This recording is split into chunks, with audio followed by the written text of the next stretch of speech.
Hi, I'm Brenda Quintana coming to you from the Beehive at cubiesquest.com. Today I'm going to show you how to make these adorable post-it note holders with an interlocking closure using the Bouquet Blooms Bundle. This bundle comes with two things, the Bouquet Blooms stamp set and the Gatefold Blossoms framelits. When you purchase these together as a bundle, you can save 10%. Now you've probably seen post-it note holders before, but usually you have to use something like Velcro to hold them together. But with the Gatefold Blossom framelits, you can take two of the blossoms and create an interlocking flower that holds the post-it note holder together, which I just love because it makes the post-it note holder a little less bulky. Before we get started, I wanted to talk to you briefly about Post-it notes. For years, I've been wanting to get white Post-it notes, and finally you can find them more easily. I got mine on Amazon for about $9 in the US. I love having white Post-it notes to work with because they are a neutral color and they go with everything. These Post-it notes are 3/8 of an inch thick. If you want to get more bang for your buck, you could pull them in half, and that way you can get 10 Post-it note holders out of a pack of 5 like this. I'm going to give you instructions for the full Post-it note right now, but I will also have measurements for a thinner Post-it note stack on my blog. Let's get started and I'll show you how to make these. We're going to need to do some stamping first, so I have a scrap piece of Whisper White here, and I'm going to take my Blueberry Bushel Ink Pad, open it up, and I'm going to take this bold flower from the Bouquet Blooms stamp set. I need to stamp it twice.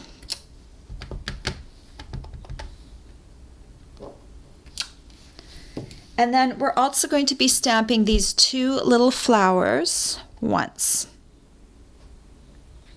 Then you're going to need your Simply Scored scoring board, and you're going to need a piece of cardstock. I'm using soft seafoam here, and you'll need to cut your piece to 8 7/8 inches by 3 inches. Put one of the long sides up at the top, and then you're going to score at the 2.5 inch mark, the 2 7/8 inch mark, the 6 inch mark, and the 6 3/8 inch mark. You're also going to turn your cardstock to one of the 3 inch sides, and I'm just going to make myself a little indent at the 1.5 inch mark on the one side, and also on the other side at the 1.5 inch mark as well.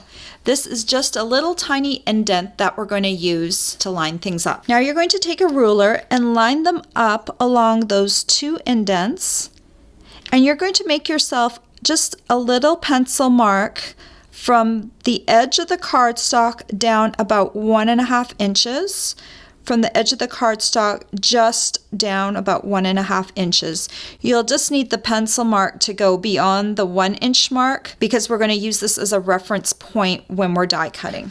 Then you're going to need your Gatefold Blossoms framelits, and we're only going to be needing this piece to create the closure. We're going to have to do one thing on this piece before we can die cut. So have a look at your die. We're going to need to make a mark on the back side of the die, but we're going to have to first identify which of these two holes we need to make the mark on. So right here is the arm, and we're going to make a mark on the hole that is closest to this arm right here. So flip it over to the back side, and here's the arm and here's the hole.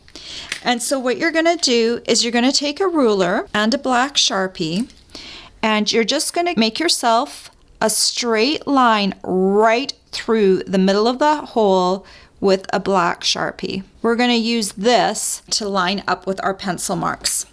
And you can see if I hold it up to the camera, that line is dissecting that hole right there that is closest to this arm. Now you're going to need your Big Shot. I'm going to use my magnetic platform with a cutting plate on top. You're also welcome to use your regular platform as well. So now you're going to take your soft seafoam piece and place it on your platform. And we're going to line up this Sharpie line with a pencil line. This box part right here is going to line up right with the edge of the cardstock. So let me hold that up to the camera for you. And you can see this piece is right along the edge of the cardstock, and my Sharpie line is lined up with my little pencil line.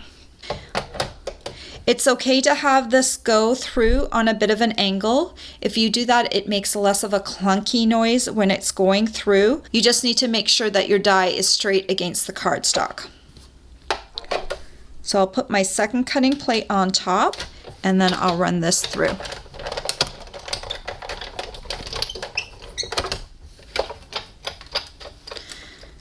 And then this piece cuts off. I'm going to push this through my platform, and I'm going to push it down so that I can cut the other side. Now we're going to do the same thing. We're going to line up this box here with the edge of my cardstock and line up the Sharpie line with my pencil mark. And now we just need to put the cutting plate on top and run it through the Big Shot.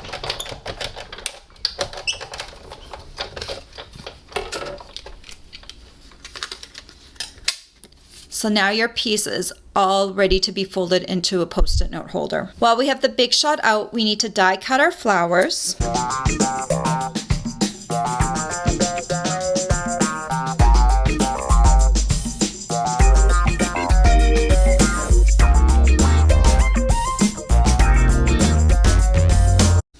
Now we need to do some stamping right on the Post-it note holder.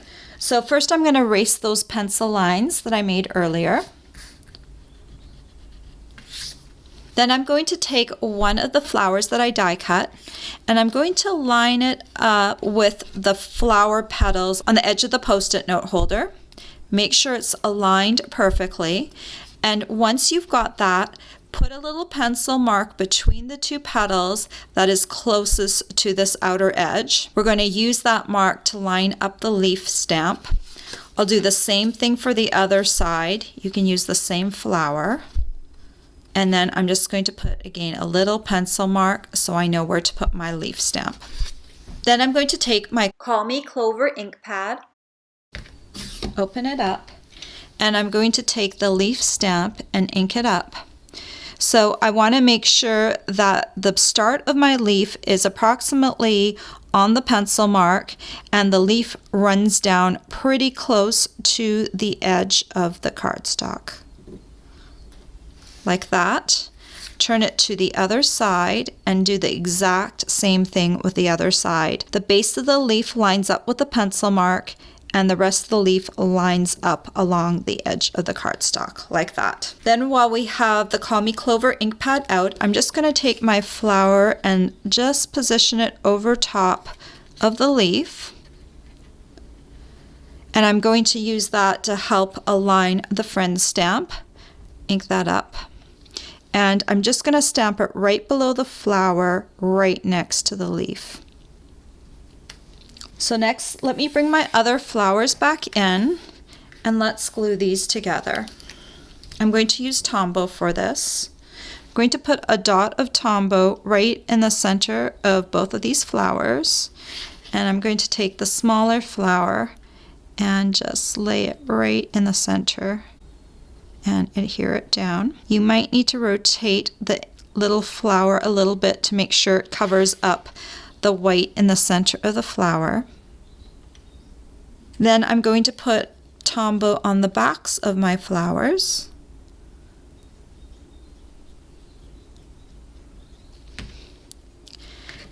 And I'm going to adhere them right on top of the flowers on my Post-it note holder. Make sure they're aligned well. And then I'll do the same thing for the other flower. Put Tombow on the back.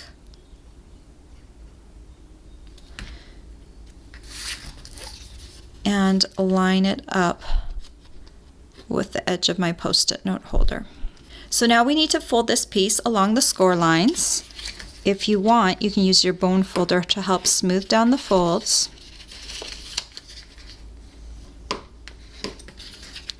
Go to the other side.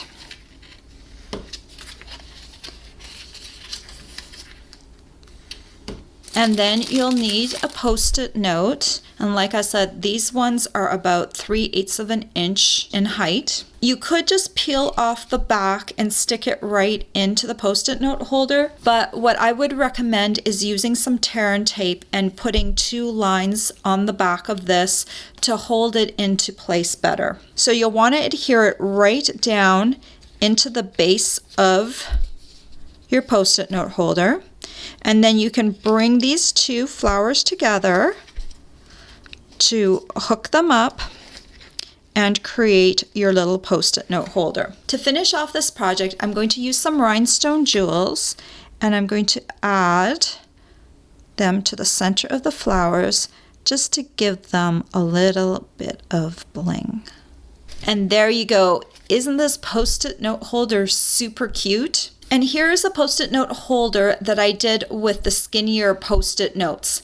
I will post those score measurements on my blog, but you will die cut the ends in the exact same way. All the supplies you'll need to make these great Post-it note holders are available for purchase on my blog. I hope you've enjoyed this tutorial. Bye for now. If you like this tutorial, be sure to check out all the free with purchase tutorials available on my blog. The Hershey's Frog is just one of the exclusive tutorials that you can choose free with a minimum purchase in my Stampin' Up! Store.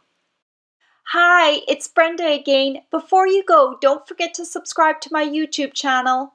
You can also visit my blog for more information on my projects and to learn about my rewards program, or just watch another one of my videos.